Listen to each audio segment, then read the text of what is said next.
things you love with TCL.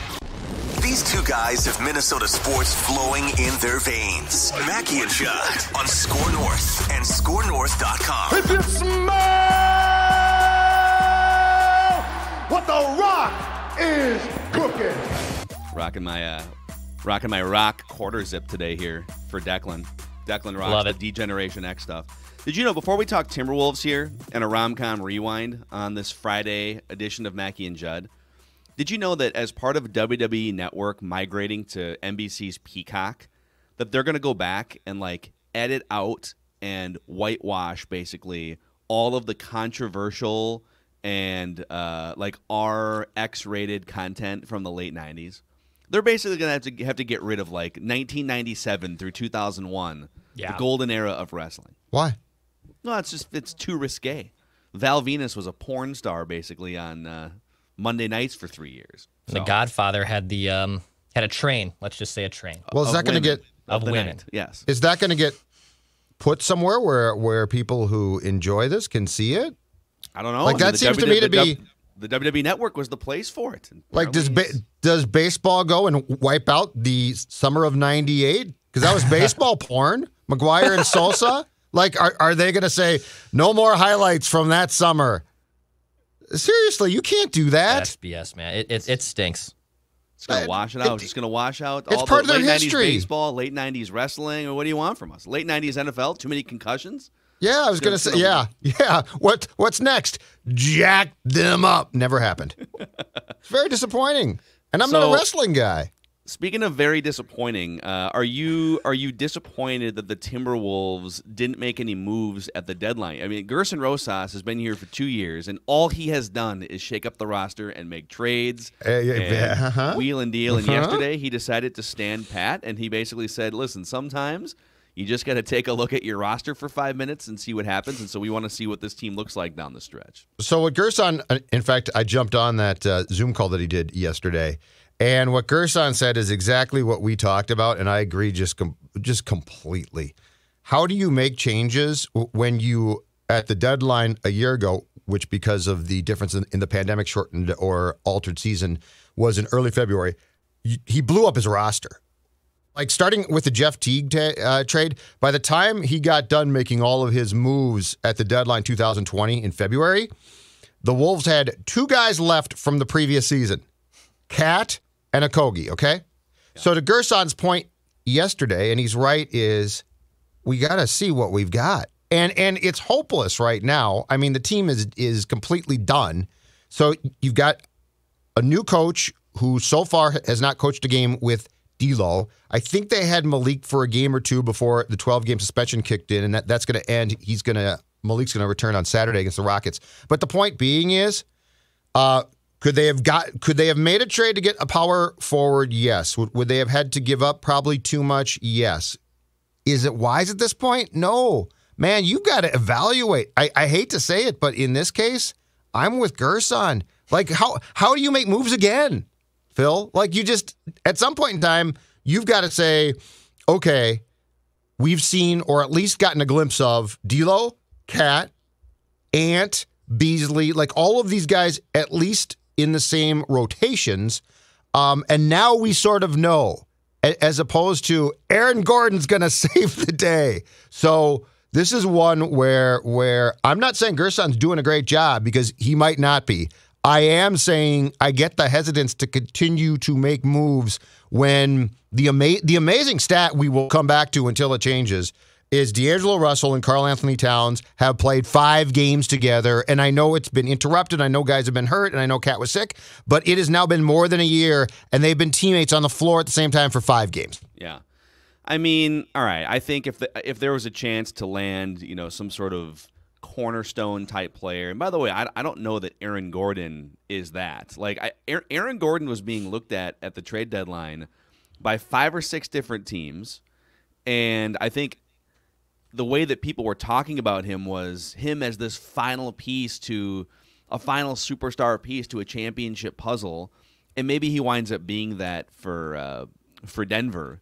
But he's sort of diet Blake Griffin, and everything we talked about on the show yesterday or 2 days ago, we actually talked about it on both the last 2 days. I still stand by it. I think even if you would have made that trade, yes, it would have been an impactful addition to your roster. He would have been a better power forward than anything you're putting out there right now, but he's not like a top echelon star player.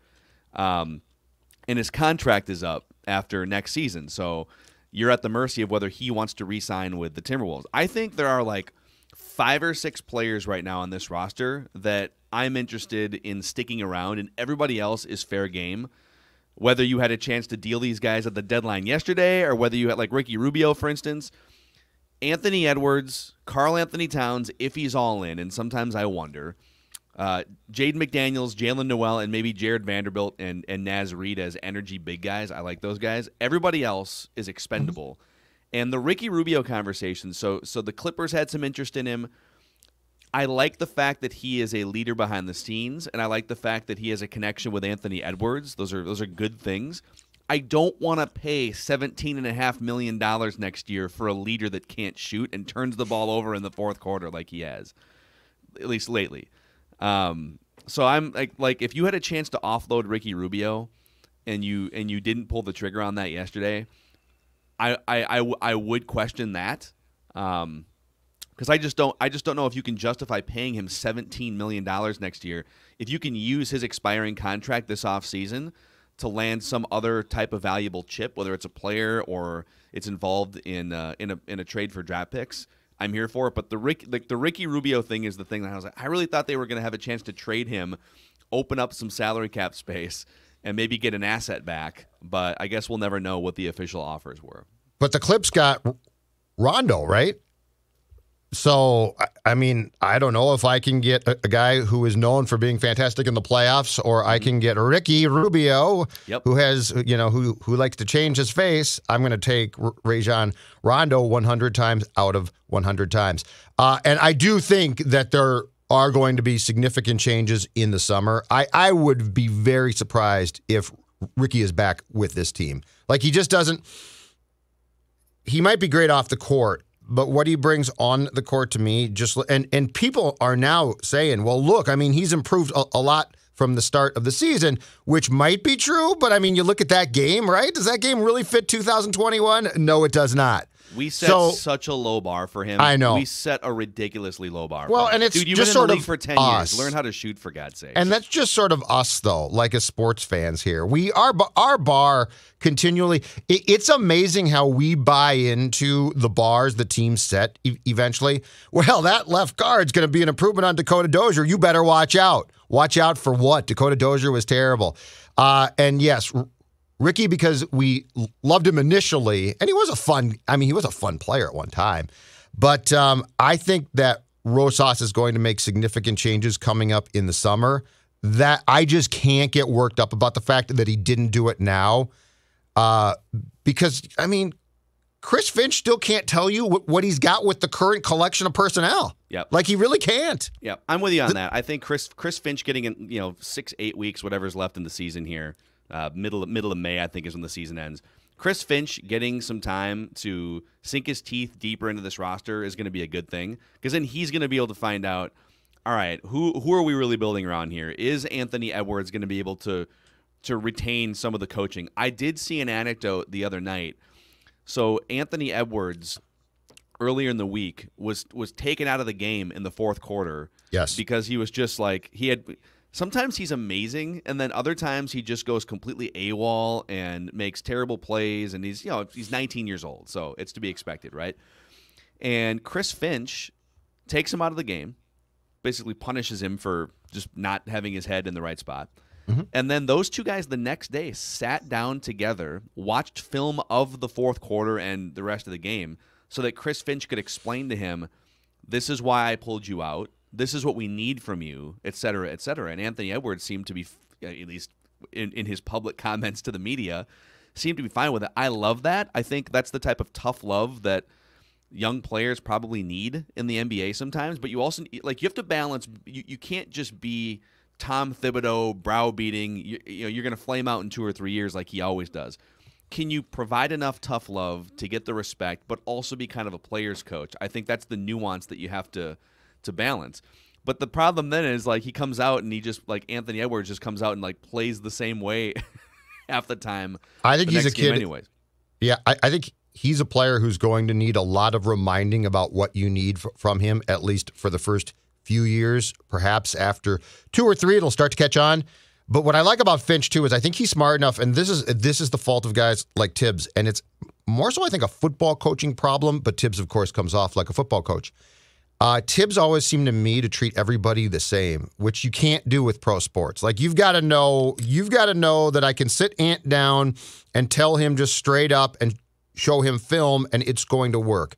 And then player Z I can yell at, and that's going to get him. But player X, I have to basically say, you're doing a great job, right?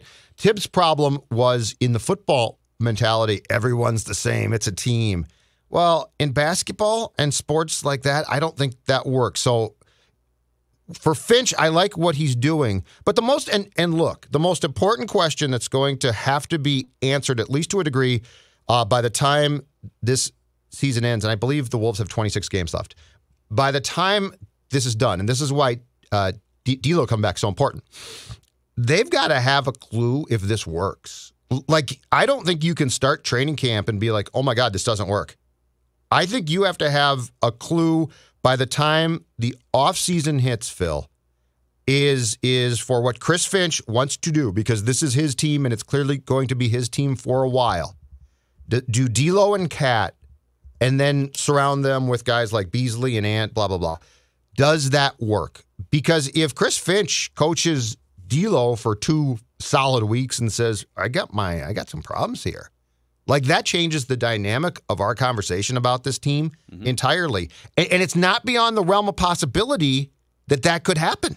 Here's the other big variable, and I'll just throw this out, and then we can spend the next 3-4 months discussing it off and on. But if they land the number 1 overall pick, I think if you're just looking to draft the best player, you're going to draft 6'8" point guard with a ton of skills, Cade Cunningham.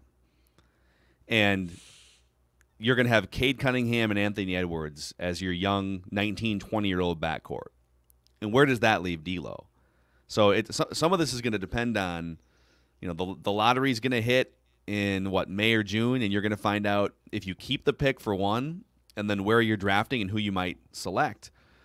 Now, if they wind up picking 2nd or 3rd, maybe they draft for a different position, and D'Lo is more in the mix. But I think there's a scenario in which you could land Cade Cunningham in the draft, and then you're looking to just, maybe you can go another year with D'Lo making $30 million as sort of a, maybe he starts the season as the starting point guard, or maybe he won't figure out to come off the bench. Yeah. That's dicey, man. But if you could land Cade Cunningham in the draft, and now you've got Cunningham and Anthony Edwards on rookie scale contracts for the next 4 or 5 years, whatever it is, and Karl-Anthony Towns is energized by it and wants to stick around as sort of the 2nd or 3rd guy in the pecking order at some point, that is a core that I think you can really get behind as a franchise. I don't know that you can really get behind a core that involves D'Lo at that contract and that price, because I just don't. Like, I know that he and Cat haven't played together long enough to really see if there's a great on-court chemistry, but I just don't sense that he is the type of leader and the type of take over a game presence. He seems to me more like a Stephon Marbury putting up numbers on bad teams type of a guy. And so I think it's going to be really interesting to see how they handle D'Lo going into the offseason. It would be really nice for him to get back for even a month so that you could at least make a judgment with some games toward the end of the season, but we'll see. Absolutely, yeah, because if he comes back and you can basically figure out at that point, this isn't really great.